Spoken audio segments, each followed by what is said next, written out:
Hey, I'm Nigel Sharp, co-founder at Yardrail, and I'm here at Urban Work to share my story at Founder Square.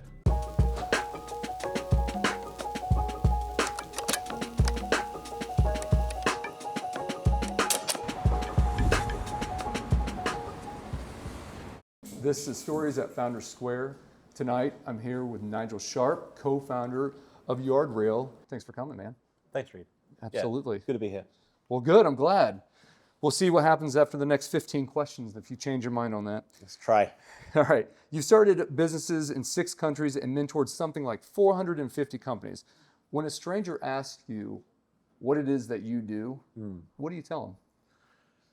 Yeah, I've struggled to figure out where I sort of sit as a professional, but I think now I kind of describe myself as a hybrid professional of some kind, right? I see myself as a founder coach and a startup advisor, and I float between those roles easily. But then I've learned to accept the word entrepreneur, which initially wasn't a very positive word in my mind. I've grown to kind of accept that, okay, yeah, I guess I can be called a serial entrepreneur. Why is there a negative meaning behind serial entrepreneur? I've been told that before because I've said I have a bit of a problem with that. Yeah, I think a lot of it is just that when we're trying to present ourselves to the world, right, there is an associated standard of what we sort of deem as a successful way of living. And entrepreneur is this weird outlier, right? It doesn't fall into any career path or standard that anyone has grown up and seen. Schools haven't taught you to be an entrepreneur. But then there's this trendy piece where you watch Shark Tank and you go like, oh, those are entrepreneurs, but you're only interested in being the ones that have been successful, right? And so therefore, if you just say you're a serial entrepreneur, it means you're spending a lot of time trying some stuff, right? And we should be celebrating that, but generally speaking, it's I think it's the same as saying you're a bit of an addict or a gambler, right? I think it has that connotation to it. So, it does. Yeah. So out of all the things that you do or you've done, what is your favorite? What do you like the most?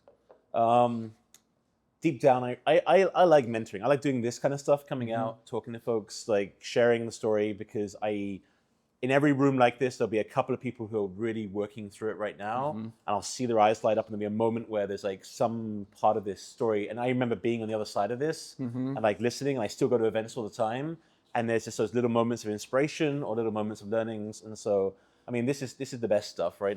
Giving back and sharing through mentoring. But I also just helping see startups get through certain stages of growth, because it's really satisfying to sort of see them get over a hump. Yeah.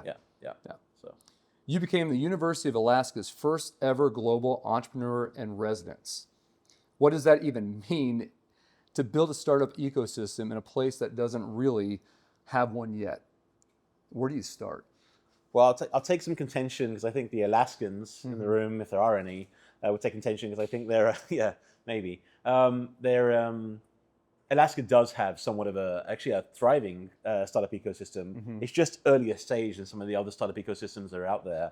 But where do you start when you land in a place like Alaska? Well, it was interesting. I arrived and I met a bunch of folks that were working in the space around startup ecosystems, and they were trying to figure out how do we encourage this thing? And then we had to start defining what startups are. And I think that's step one is definition of startups, because for a lot of folks out there, startups and small businesses get really contrived together. And so small businesses, being your pizza shops and your restaurants and your coffee shops and your laundrettes, are very different from these startup enterprises, which are, I love Steve Blank's phrasing here. Startup enterprises are temporary organizations in search of a repeatable business model, right?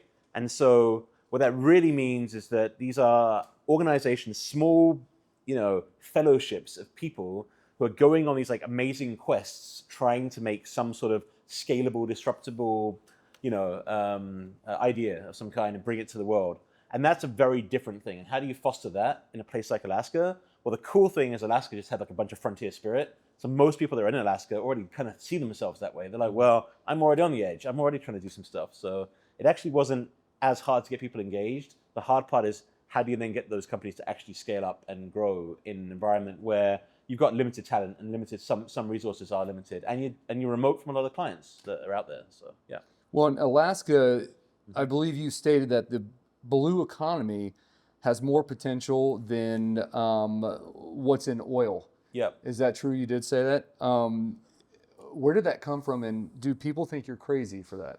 I don't think I'm going to take full credit for that, because I think there was a good maritime committee actively working to try and figure out where this sits. And so just currently, just if you look at it from an economic point of view, I think the oil and gas industry, I mean, depending on the price of oil right now, is sitting at around like, $1 to $1.5 trillion up in Alaska, like of total value. But the blue economy, for where Alaska's ocean, reach goes to, is worth somewhere like 3 trillion, right? Yeah. But only if you can like maximize that. Now, right now, Alaska is still the largest sort of area for like a lot of the fishing that goes on, and so we do already have an existing blue economy. Sure. Alaska as a state doesn't necessarily benefit that much from it because a lot of those companies are based down here, actually, in Washington State, and they link up there. But there's a lot of opportunity for like expansion. It's like, when you've got more coastline in Alaska than you do in the rest of the US combined, right? There's all this opportunity to create aquaculture and mariculture farms, like, everything from gooey duck, don't Google it if you don't want to see something horrible, to going across like seaweed harvesting and like obviously like, continuing to catch, things like wild salmon and making that sustainable. So. In general, you've mentored hundreds of founders and you've been one yourself. What's the gap between people that think what it takes to be a founder and what it actually does take to be a founder?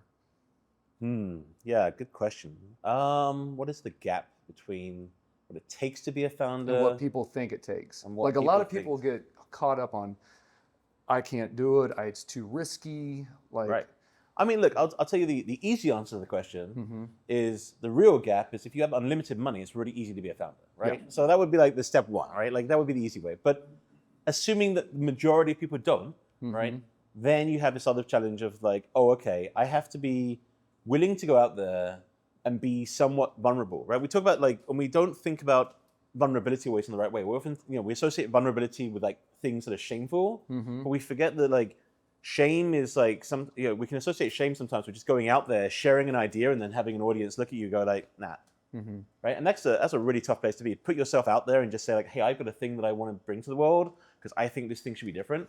And that is probably the biggest thing it takes, right? Like the biggest difference is willing to do that, and like there are folks in this room right now who have ideas, but have held on to those ideas because, or they've got their one idea they've always been keeping in the back of their mind, they don't want to share with the world because nobody wants to be laughed at for that idea, right? Nobody wants to do that piece. And that will be the difference, right? Between what needs to happen versus what they think, they need.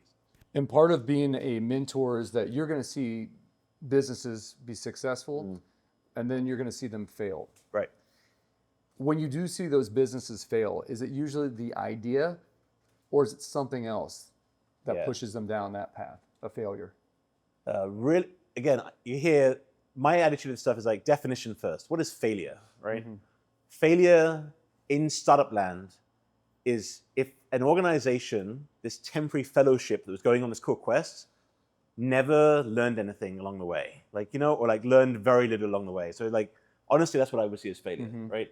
I wouldn't define it as like, oh, the team failed, they ran out of money, or this kind of thing. It's like, honestly, if they spent like 10 years and they didn't get anywhere, they didn't learn very much from that, and they just kind of like kept throwing stuff and it didn't work out, that's a failure.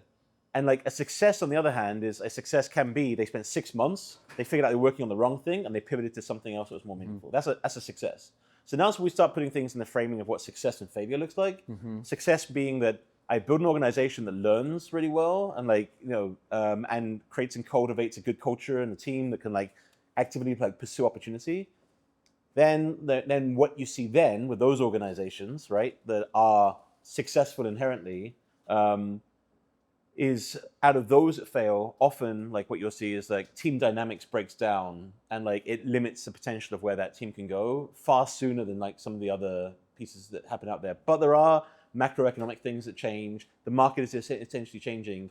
What's fascinating, what's like, I guess why I get excited about startups is they're chaotic in that regard, right? You can't predict the universe because there's so many things that can happen.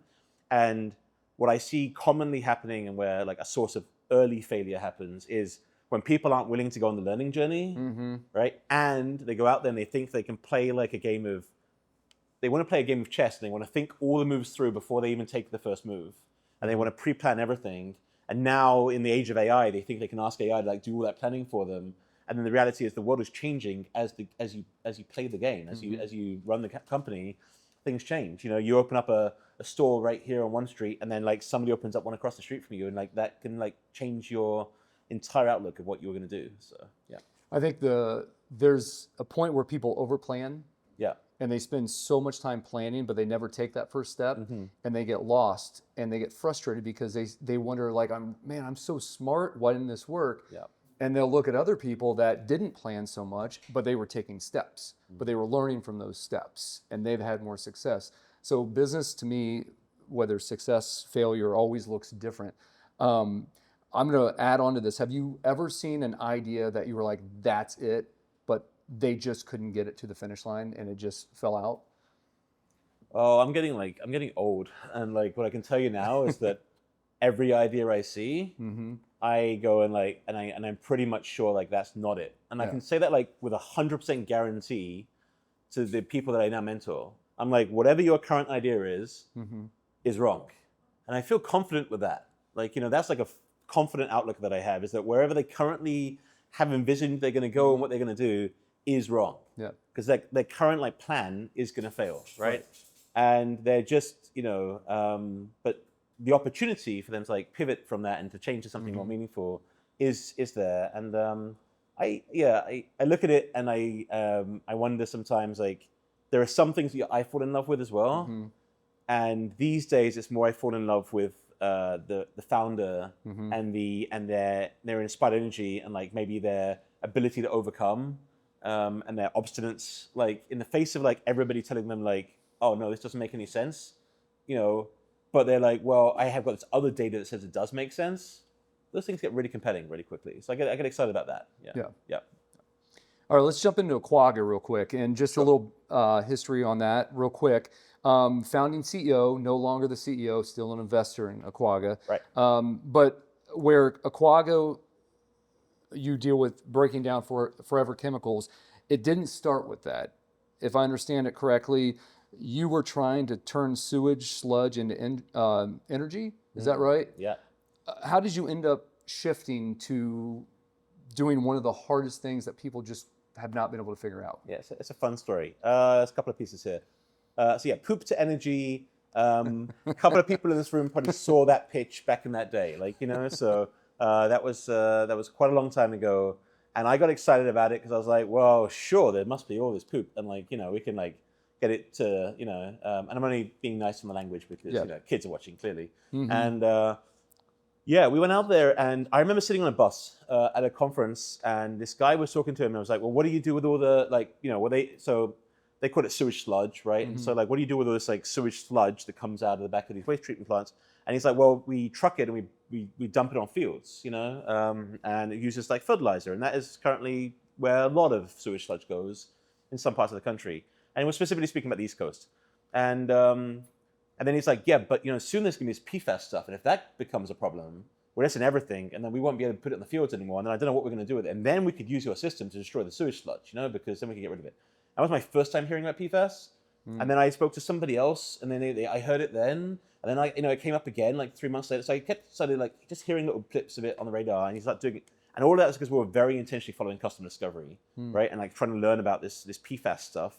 And PFAS, I guess I should quickly explain what that is. That was my next question. I'm sure. What are PFAS? What are PFAS? PFAS stand for the per and polyfluoroalkyl substances. But you guys know it as the key ingredients that make up things like Teflon, Gore-Tex, Rain-X, Scotchgard. It's the things that make things non-stick and waterproof. It is a inherently very hard chemical breakdown. It's commonly called the forever chemical. We designed it. It's a human-made chemical that was designed to be very resilient under both temperature and and is obviously has this really great water repellent feature and property. And kind of a miracle chemical that we put on and sprayed on everything. But unfortunately, the companies who originally created it, companies like DuPont, figured out pretty early on actually it was like fairly dangerous and toxic. And those companies have now gone through and lost some of the largest environmental lawsuits in human history. Companies like 3M, DuPont, etc., have settled at large sort of lawsuits because they've recognized that actually they created a chemical that has done significant damage. And unfortunately now out of America, over about 90% of the population have a measurable amount of significant PFAS in their bloodstream. It is having toxic effects on absolutely everyone. And the type of effects it has, without getting too scary here, is it impacts things like pancreatic cancers, thyroid diseases, preeclampsia in women, like, affect like birth rates and fertility in men, testicular cancers in men as well.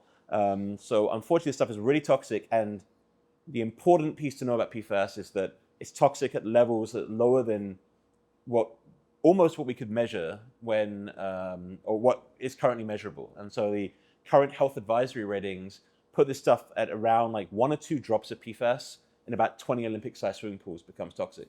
And when you think about the sort of scale of the problem, we're hunting for literally like, a cup full of PFAS across the country has enough to like do chronic damage to the entire population of the country, but not just for a little while, for the next thousands of years. So chasing down even drops of PFAS and destroying it once and for all, which is what Aquagga is in the business of doing now, is very meaningful, because the long-term effects of that, the numbers that we hit when we were even like just starting the company were crazy, that we can actually impact not only billions of lives, but Aquagga now is already having impact to hundreds of billions of lives, and there isn't 100 billion people on the planet, and will soon be impacting trillions of lives. Yeah. Well, John Oliver did a whole segment of PFAS back in 2021, and he basically said no one can get rid of them. Yeah. You're saying today that you can. I sent John an email. Yeah, I was like, so how is it, like, are you, like, who do we believe here? Is it John, or are you guys?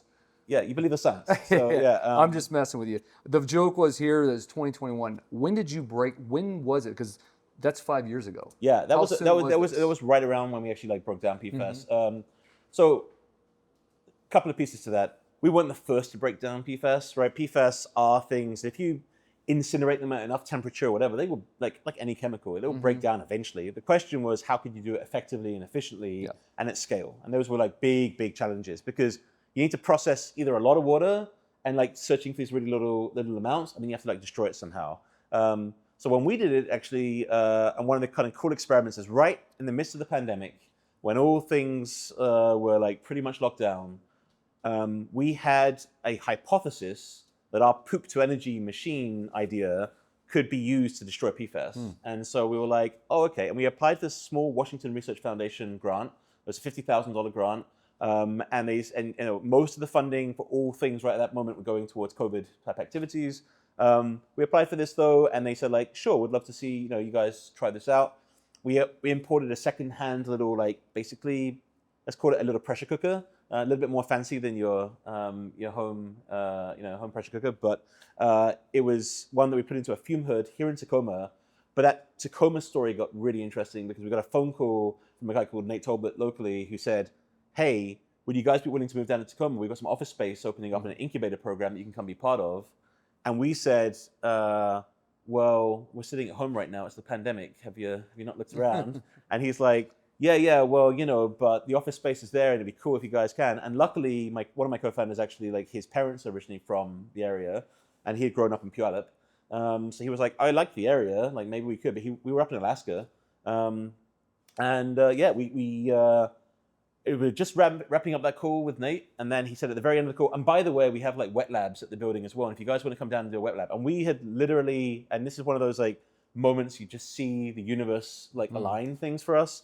We had called around 12 different states looking for a wet lab, universities across the country to find space, and like everything was either booked out with COVID or shut down. There was nothing available, and we couldn't get access to a wet lab anyway. We only had this small grant, so we couldn't pay an exorbitant fee to build out something either. And when he said like, oh yeah, there's one there that you guys could probably use, we ended up in the back closet room, the spare fume hood, there's this extra one sort of sitting there in the back of the Center for Open Waters here in Tacoma. 3 guys in an empty building, just kind of up there, and exactly as you would imagine it looking. People in white lab coats playing around with a little pressure cooker in this fume hood. And we just ran an initial experiment, because you have to like initially calibrate the machine to try and figure out, like what kind of works. And we didn't really know. So our initial thing is we poured some of this like PFAS contaminated water into this machine. We cooked it up, and then we sent it off to like get our initial calibration result. And at that point, the world's best studies that were coming out were about 65% destruction of PFAS. And on our first calibration run, we hit a 98.3% or whatever it was destruction around that. And we kind of figured out, like, that was a moment where like, oh, we cracked something. Like there was something that really happened. Unfortunately, it's like then you go tell the world, and like everyone's like, no, we don't believe you, right? Like, and that was the reality, because like they're like, well, go get some more science, get some more backing, do other things, and I've got a lot of cool stories about things that then happened. Yeah, I was just about to say, I've been lucky to grab a beer with this guy and hear some stories that I'm not sure if he was supposed to tell me or not, but I highly recommend sitting down and hearing the stories about how this all, it's really, really interesting. Well, not to put a fork in Aquagga, but you stepped down from being the CEO, which, you know, you're still an investor. right. What told you that it was time to take a step back? Yeah, there's a lot to that story, and I think like I promised that I'd come into this event and try and share as openly as I could, because I think it's important for the community to see. So startups from the outside can seem very rosy and all very happy, but the reality of running startups is that it's not only that there are conflicts and disagreements in leadership. That's common with all organizations, but there's also like just like a growing like alignment challenge of like, you know, what does a company want to do? Where does it want to go? How does it want to be? And when you're in a partnership with other folks, you know, like trying to manage that alignment can be like a real ongoing, like, you know, a challenge. And like practically speaking, when you're looking at like the other people you're in business with, you know, it's very much like a marriage, you know, and the challenge in like in every, and for those who are married in the room or in like, you know, long-term partnerships, is that sometimes we forget that at the very core of what we want to do is we want to create like a foundation that is based upon like safety, you know, vulnerability and trust, and like those things like really drive everything together. And we've got all of the very core of that is we all want to be like loved in the startup that we're doing work with, and with the teams and other people. I lost touch. Like with my company, I lost a bit of touch. I was gone for a few months, like fundraising and doing stuff and at events and the rest of it. And where the team was, if we had just come out of like a very successful demonstration, a bunch of really great stuff had happened. We were sort of like, from the outside, like just killing it, right? But also like in the inside, I can tell you there was like a fair amount of tiredness that was going on. And we were sitting here like having strategic meetings and planning out more and more and more. And sometimes when you just like talk about more and more and more, and people are like, hey, I need to like take a moment here. Like, you know, like why are we doing so much? Why are we adding more to this plate? The plate's we're already making the impacts. We're already doing the thing. We've already built the machine. And that's the hard part with startups, is that, you know, you have these like humps you have to get over, these valleys of death you have to get over. And when you get over one, well, you just got another one to look forward to later on. And like, you know, unfortunately, like that means that you want to take a running leap to get over the next one. But when do you get a chance to like breathe and stop there? And so I had this really incredible trip where I was able to take my daughter to Armenia 2 years ago. And it was right around now. So this is like a really poignant time for me. And I got to have this moment where I got to reconnect with projects that I had done in Armenia. And by the way, some questions on those would have been great. But I did some projects in Armenia. And this is like some of my first career projects that I had done. And what was really cool on that trip is my daughter, I'd done these projects before she was born, you know, she's 10 now. I'd done these projects 15, you know, or so years ago.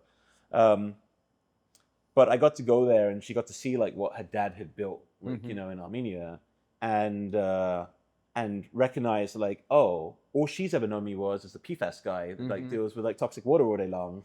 But dad has actually done other things like in other parts of the world and in other ways. And it was really sort of like enticing to recognize like, you know, sometimes what we can do is help get things going. And what we created in Armenia has now spread to like 18 countries in the world. You know, it wasn't an easy path to like necessarily choose, but sometimes you know that the hard path is the right path. And it's been 2 years of like doing some of that, like, you know, unwebbing some of those pieces. In the Pacific Northwest, I was known for that, but in Alaska, I was known for something else. And in Armenia, I was known for something else. And in Colorado, something else. And so each time it came with a change of place. But what came really hard here is like, since I've been around Tacoma, I'm sure you got more questions about Tacoma. Yeah, but like, you know, being around Tacoma, my Tacoma identity was tied to like this Aquagga identity, right? And still somewhat is. But I'm more than Aquagga. You're more than that. But I'm also like not that. And so therefore, like, you know, I carry like a shame around like not having that identity. And then like, what is my place in the community now, right? Because then you feel like, oh, my place is not here anymore. And then like, you know, folks like yourself reach out and say like, wait a minute, we want to still hear, like, stop being lazy. Right, yeah. Get like, back in here. Get back in here. Like, Tacoma's still got stuff to get built. We got stuff to do, like, man. Yeah, got stuff to do. And also the community wants to, like, you know, wants to learn and hear from it. Because, like, if you built a thing and transition out of it and build another thing, that's a much better story than you build a thing and then you moved on to some other place, right? Yeah. And so, yeah, that's why we're here. Well, you're back in the builder's seat again once more. You sure after all that you want to do this again? I'm not sure of anything anymore, but, yeah. Well, you're coaching, you're an EIR, and you're a co-founder and you're co-founding Yardrail. Yep. What's pulling you in 3 different directions at once? Yeah. Why do you got these 3 things? Why do you have these 3 things going on? Is there a plan behind that, or is it just bad luck? I mean, my therapist a couple of years ago would say ADHD, so that's probably part of it. What is that, ADHD? I'm just kidding. It's a joke because I have it too. Don't we all? We're not doing like my jokes aren't landing tonight. No, that's okay. This might be it's a tough crowd. Really? Yeah, I mean, but a nice crowd though. Yeah. There's no booze. I think the 3 things is because like I've realized that when you take on like an identity of like, oh, I'm a CEO of a startup, then all you are is effectively a spokesperson repeating the same story pretty much all day long, and it actually gets like fairly like. I kind of enjoy it because like it's nice to try and find ways to tell the same story in different ways for people to make it land, like today. But overall, it's still like a lot of that type of work. But you don't get the satisfaction of like opportunities to like mentor and do that work. But the coaching brings me to a different level of joy because I get to see that impacts some other leaders, then impacts their teams and other things, and you can have like a more scalable impact. And I watch the things like it's like dropping pebbles in a pond. You get to see those ripples really go out there. And I've done it for long enough now.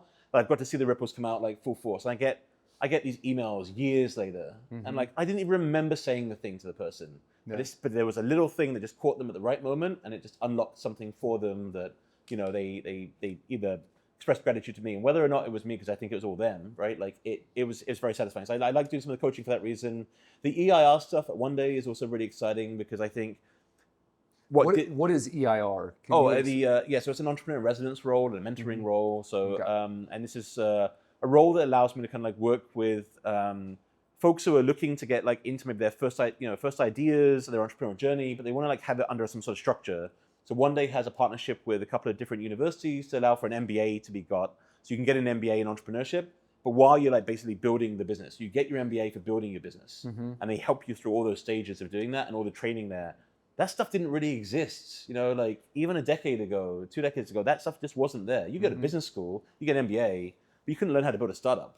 You'd learn how to run someone else's company. And now you can go and get like an MBA and actually learn how to build a startup. And that's really cool. You can actually like come out of that thing with a $1 million business and like feel like, okay, that was like money well spent. So I'm enjoying just starting, doing some of that work as well. And that's just to get people at the very early stages. Because like people come to me with ideas and I really want to have a place to funnel them, and it's like that's too early for me to help coach them at that point. But I can be more useful when they're a bit more established and they've got a bit more, challenges that are a bit more mature, than just like, hey, is my idea any good? Which is a different like path the One Day. And then the co-founding piece was just because I see a problem right now, and you get to a certain point where you become the adult in the room. And you're like, oh, we have to do something about this, and this is like. PFAS was that kind of problem, and now there's like a new problem that's sort of occurring, and this was just like through some conversations in this last year that I'm like, oh, okay, I guess like I've trudged back in. So yeah. Well, let's talk about that problem. Yardrail, you've described it as the WordPress for AI agents, and you've run me through this description, and so I can better understand it. But AI is challenging, and to do these agents and understand that it's complex. And I know you. Asked me about it, and I go, I hear about agents, but I don't know what the hell that means. Right. How does Yardrail fix that? How would Yardrail help someone like me that has a startup and trying to get the name out or do things? How do those agents help me? Yeah. Well, let's start with like just a simple idea of like what WordPress was, right? Yeah. So what WordPress was for the internet. WordPress now runs like 43% of the internet, right? So websites around the world are made on WordPress, and WordPress is an open source platform that allows you to basically build out components to build out web pages, right? And you guys have heard of it because like a lot of blogs are built on WordPress, etc. So and what was really powerful there though is that it didn't mean that 43% of the internet learned how to build websites. Like they didn't like build all the pieces and code that out. We didn't end up with 43% of the internet being PHP developers. What we ended up with is a few developers developing templates and other component pieces that you could put together, and then you could build a website. And now you've seen the kind of the evolution of that with Squarespace and Wix. So what we're doing at Yardrail is kind of analogous to this. It's not exactly the same, but with agents, you kind of have the same problem. Right now, you can go and you can follow TikTok videos and YouTube videos and guide you through how to like set up, Claude or Copilot or ChatGPT to do tasks for you, and then to schedule those tasks and recur those tasks out. And you can sit down and build all those things out, and then you got to try and like figure out how to build that into an organization as well. But that means that everyone has to become like that PHP developer. Like now they have to become that like, agent workflow developer. And that just isn't the world. And so recently, like someone who's very close to me, was telling me about like the fact that like she just lives in like day-to-day overwhelm. Like it's just like it's overwhelming. Like what is going on? These tech guys are coming in, forcing AI down our throats, telling us like you're all gonna like get replaced by this thing if you don't learn it. And it's like, what do I learn? Where do I go? Like there is 20,000 tools to learn. People spinning up tools every day. Like what do I do with that? And so, to me, there has to be a tool set for the rest, right? And what WordPress did there really enabled so much of the internet to sort of get born out there. We want to do the same with Yardrail. We want to give people the opportunity to, just like a business like yourself, to have a selection of templates that suits the type of business you are. So if you're a dance studio nonprofit, there is a standard set of things and work that you do, right? And not super simple stuff. It's kind of complicated, messy stuff. Like, hey, I need you to figure out like schedule between these 3 different dancers, and we've had somebody drop out today, and teacher needs to get replaced, and we need to substitute this thing in and like modify some schedule, and then email a bunch of people, right? That's a kind of like normal businessy workflow. You have an admin person doing that, but it gets pretty monotonous and pretty mundane. Agents are really good at doing that kind of stuff, like really good.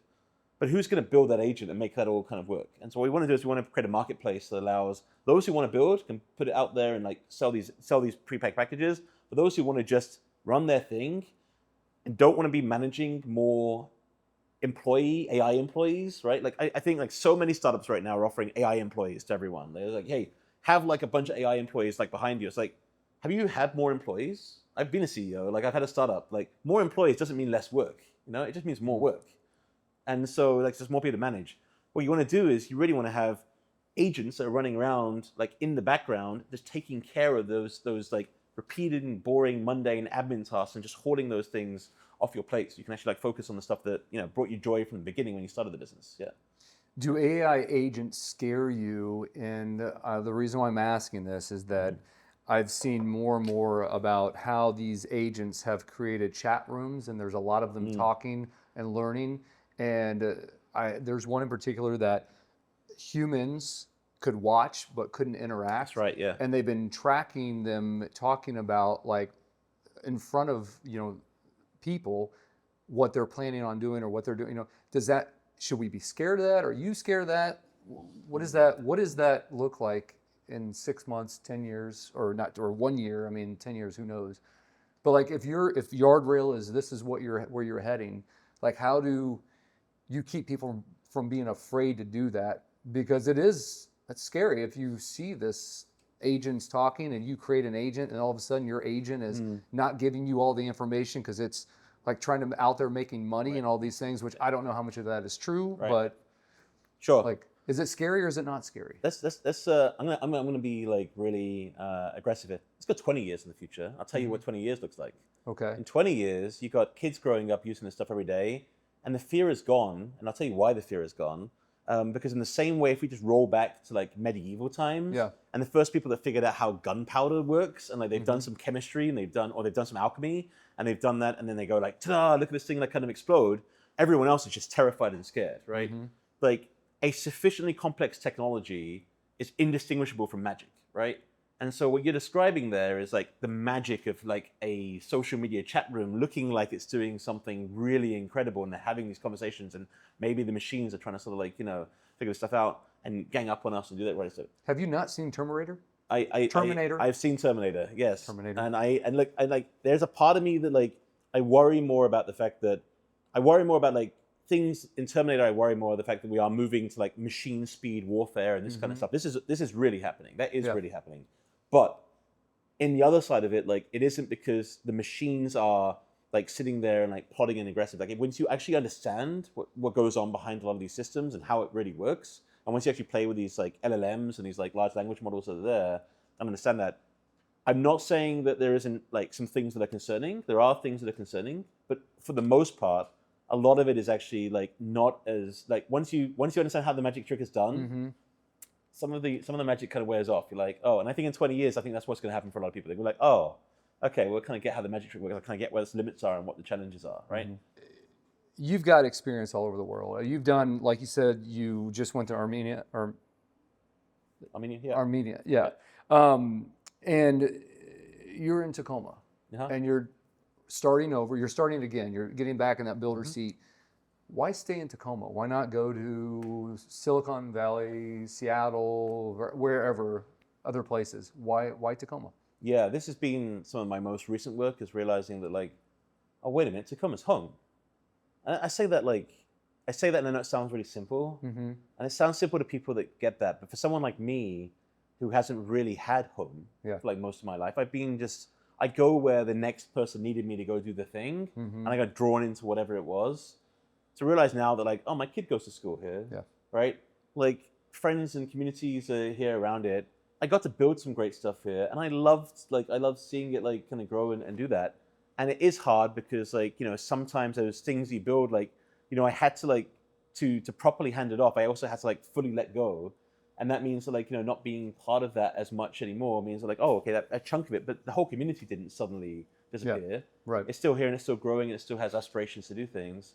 And so why Tacoma? Because like anyone who's here knows that it's a pretty nice spot in the world to be in, and like there is a lot of like opportunity to do things. And right now, we're in this like great equalizer moment. Especially like this is where I will be like a little bit pro AI, right? Like we're in a great equalizer moment where it doesn't really matter where you are and what you're doing. You've got like the great equalizer has come. Like there is a technology that gives a lot of people very similar levels of access to education, resources, and updates in the same way the internet did, many years ago.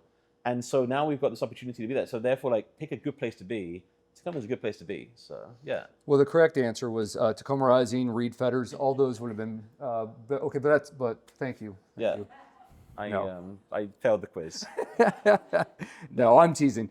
What does Tacoma look like in 5 to 10 years? What is like? I'm clearly a big fan, supporter, and I believe we're doing a lot of things. Obviously, we've started talking recently about just brainstorming of things that could happen here. What do you think? And I've stopped using the word potential for Tacoma. What's the opportunity here? What do you think can happen in the next 5 to 10 years that most people may not be thinking that's possible? Yeah. So I think like the cool thing about having from a global perspective is sometimes realizing that how, and especially like sometimes having like let's call it the old world perspective coming from like Europe, you realize how stagnant places like Europe get because they, don't want to see the change. They don't want to make changes happen because they've done things the same way for just so long. And America's cool because like, obviously like some places are newer.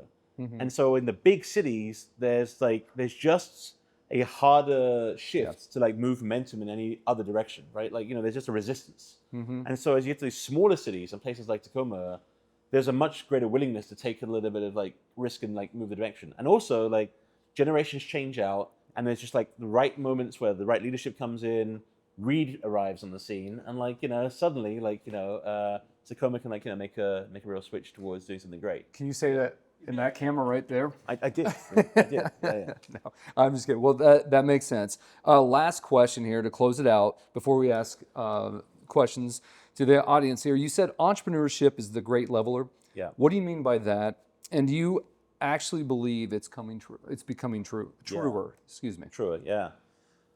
I haven't always believed that. So like I would say like, I as I said earlier in this like, chat, if you've got unlimited money, then, it isn't an equal playing field out there. And like, in the reality of capitalism is that, those with more can do more, right? But the interesting thing is what like happens in the current state is that we've given everybody more at a relatively accessible cost.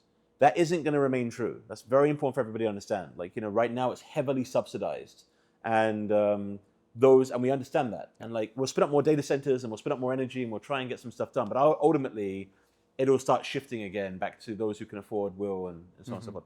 But right now, entrepreneurship is kind of the great equalizer because right now you can be an individual and be wielding, a workforce to help you do things. And it doesn't just have to be technical things, I think like it doesn't just have to be a tech company or it doesn't just have to be that. Instead, you can actually like help, because we all know that growing any kind of business, so much of what the challenge is just that like there is a sheer like lack of momentum to get things started because you're like so understrapped and under-resourced. And right now we can give everybody the ability to have just more resources to like support and what they want to do. So I do think that's happening.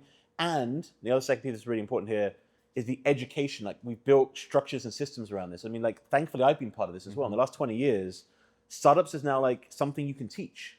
And there is like methodologies and like understandings around this. And like I have conversations with my co-founder and others all the time, you know, around the fact that there are books and there are resources and there are like, you know, thought leaders in this space. You aren't trying to throw spaghetti at the wall and see if it sticks anymore. You know, there are structured ways to go out and do customer discovery, figure out who needs what, where their pains are, what value you can provide to them.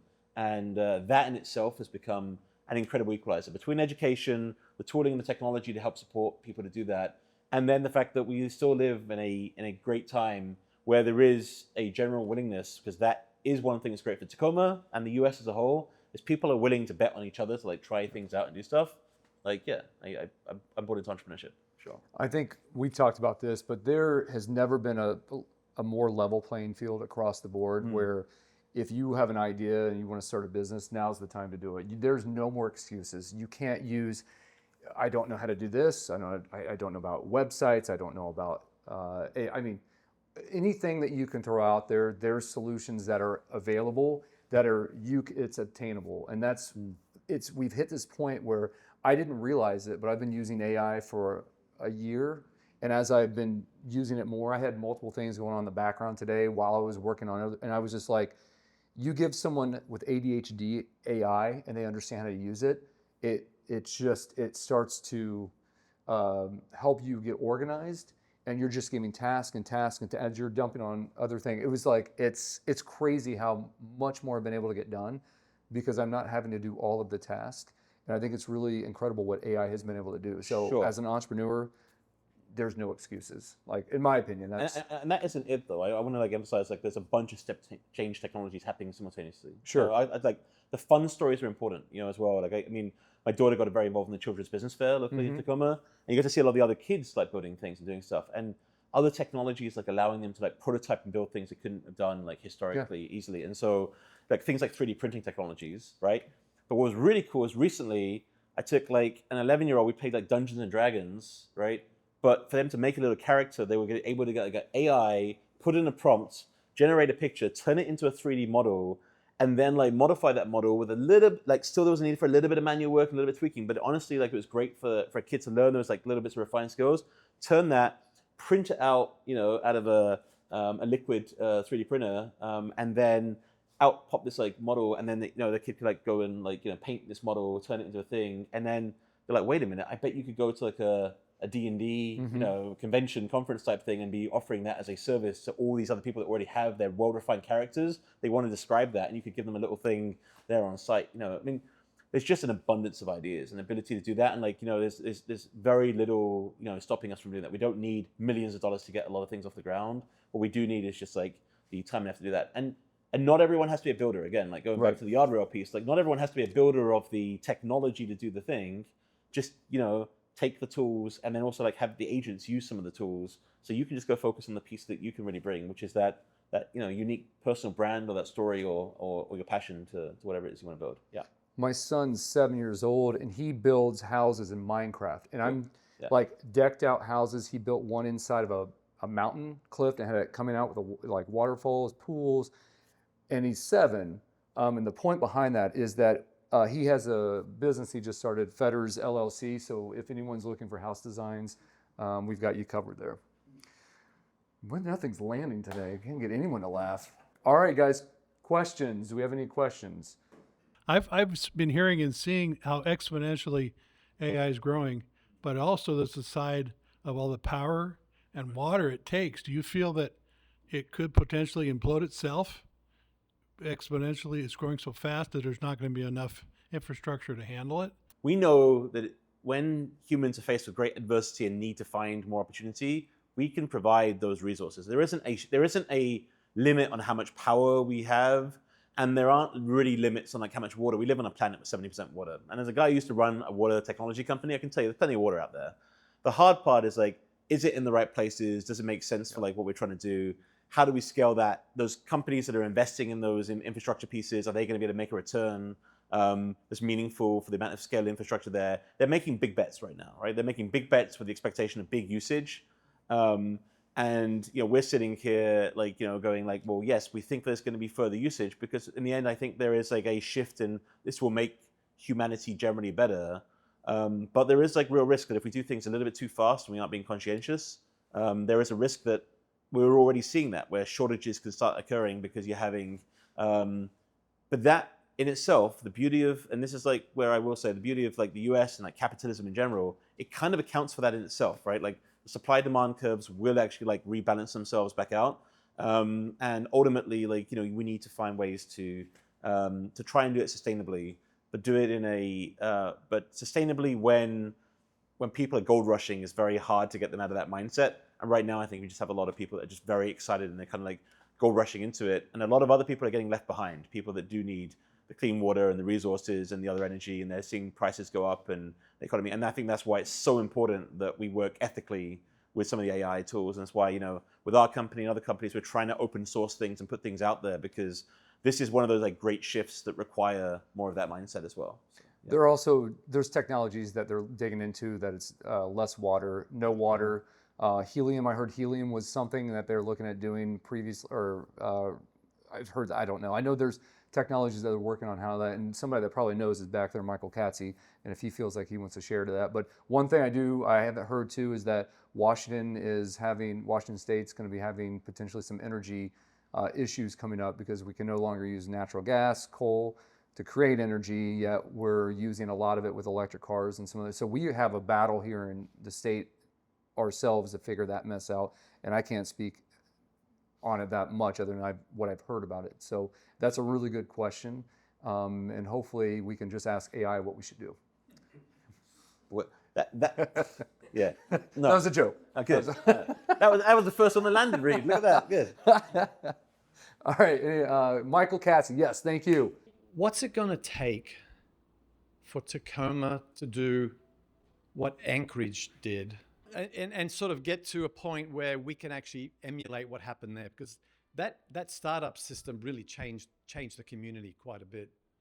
Tacoma actually has so many advantages over Alaska in that regard, because you don't have some of the hindrances, right? In Alaska, you try and get a startup that wants to like import and export things out, and there's all these shipping costs that make things very hard to do. There's always like practical weather considerations and all these other things that you have to like constantly, like, you just have adversity in a lot of like challenging pieces, and you don't even have like the greatest internet connections. You don't even have all that. So Alaska was tough, whereas Tacoma doesn't have any of those barriers. That you have other challenges though, right? So in ecosystems like this, there's the overshadowing effect of like, big mega groups like, like Seattle, and then also like Portland, also like drawing a lot of talent and putting a lot of things in different directions. But what Tacoma truly has, and was clear to me when we were building Aquagga, and this is what I wish these stories was, hopefully more Founders Square stories celebrate this. There are a bunch of entrepreneurs here, and they're doing kind of like, fairly unsexy things, It isn't the stuff that raises like $20 million and makes like big sort of splashy noise, but they're doing stuff that's important. I know a company locally that builds out vertical harvesting systems to like, help food, growth in other sort of like remote areas of the country and the world. I know other groups out here that like, doing like, various like sort of shipbuilding activities. It's really important for the maritime space. And so there's a lot of those like harder kind of like more gritty industries that kind of exist. And the hard part is that a lot of those folks aren't finding the place to like connect and talk to each other to figure out how to do that, because those types of businesses are just overwhelming and like, and very hard to like know where to gather for the energy. But they're here and they care about here, and that's the step one, right? Step one, Alaska already had this in spades. Alaskans love Alaska, but Tacomans, or whatever the general sort of grouping is, the South Sounders, right? Like they love it too, right? And so they're proud of that. But the important thing is like, are you willing to collaborate and like, use the resources around? The other piece of this though that was I think like a special time in Alaska that could really be a special time in Tacoma is just what Reed's kind of vision here is, and I'll give him some credit as well. Like the idea of having a place where I know as a founder I can go is such a powerful concept. And the boardroom in Alaska was that place initially, and they brought Launch Alaska and they brought other things. And so there was an obvious place for me to either be like at, the Business Enterprise Institute where I worked out of the university, or I was at that space. Like I wasn't at a lot of other spaces. And so therefore you you just have enough collision effects that those things happen. And so we need to create those spaces that create that. And if it's a founder square in this part of the town, great. So when you're a founder, you land here, or you're up in Seattle and you want to come down for a day, you know where to be. You know where the coffee shops are and whatever's going on. And you see that in the really developed ecosystems. You go to Silicon Valley, you go to certain coffee shops, like everybody is pitching at every single table, you know, and you can feel that energy. And when you're in a building in a space like, you know, urban work, where you get to see that would be great too. So I think you need to have those spaces. And then Mike, you need to have programs that are like driving like the top of funnel stuff going on. And like, unfortunately, this has been like on a decrease all around Washington. There just isn't as many top of funnel programs anymore. There isn't a lot of startup weekends or, you know, I don't love the hackathon idea, but like sort of the business rapid sprint programs that kind of like help people kind of go like, oh, I can do this. But, you know, stuff you're doing with the high schoolers is really important, but you also want to catch people as they're like, you know, UW-T, and we want to catch people that are in their local like community colleges, like having them do that, because once they realize the tools are available to them and like they're in the time of the great equalizer of like technology that can maybe give them the resources, there is, as you said, like no excuse for them to sort of get things started. The hard part is like what we need is like leadership that gets like, you know, aligned with that. And in Alaska, it was a fragmented leadership then. It's a fragmented leadership now, right? Most people don't care about startups up there. Most people care about the oil and gas industry. But when people take notice and they're able to spin things up, it's great. And the nice thing about Tacoma is you can scale things. And it really is an opportunity to scale things at a much larger scale. And that's ultimately why we moved out of Alaska as Aquagga and we came down to Tacoma. And many times, even there was moments in the company where the majority of our employees were commuting down from Seattle, and there was lots of conversations about moving north, we stayed committed down in Tacoma because we kept seeing like the benefit of physically being here. And honestly, like the employees liked it too. So yeah. I think Tacoma's greatest strength is the diversity that we have here. And I talk about this a lot, and just recently we talked about it, but the vibrant community that we have here, the fact that we have all these historical buildings and that we re-engage them is because we don't have big corporations coming down and knocking, like we don't have Amazon, we don't need them. We are doing just fine without them. But the diversity that is here, it's siloed. It's very siloed. Like Tacoma's very siloed, more than I've ever seen.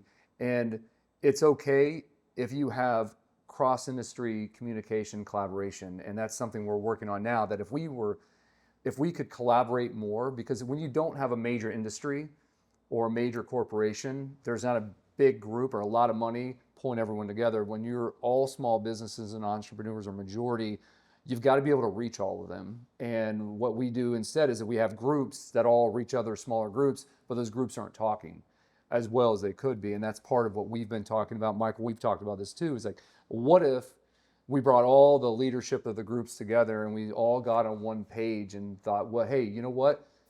We should be thinking about this for Tacoma. We get everybody going down the same path. We'll all be in different lanes, but if the lanes are going the same direction, that's where we'll start seeing it. And I know that it works because it's been working over the last year. Walk down Broadway. Wooden City being over here is not by luck. It's not by chance. It took 2.5 years to get that deal done and a lot of people working behind it. This right here, this space took 2 years to develop and get built and open up. We've been open for 2 years. We've been full for 2 years. There's a lot of businesses here. I don't know how many businesses we have, but we have a second location. We have a lot of founders and entrepreneurs here. But you know what? There's a co-working space right down here. There's one up there.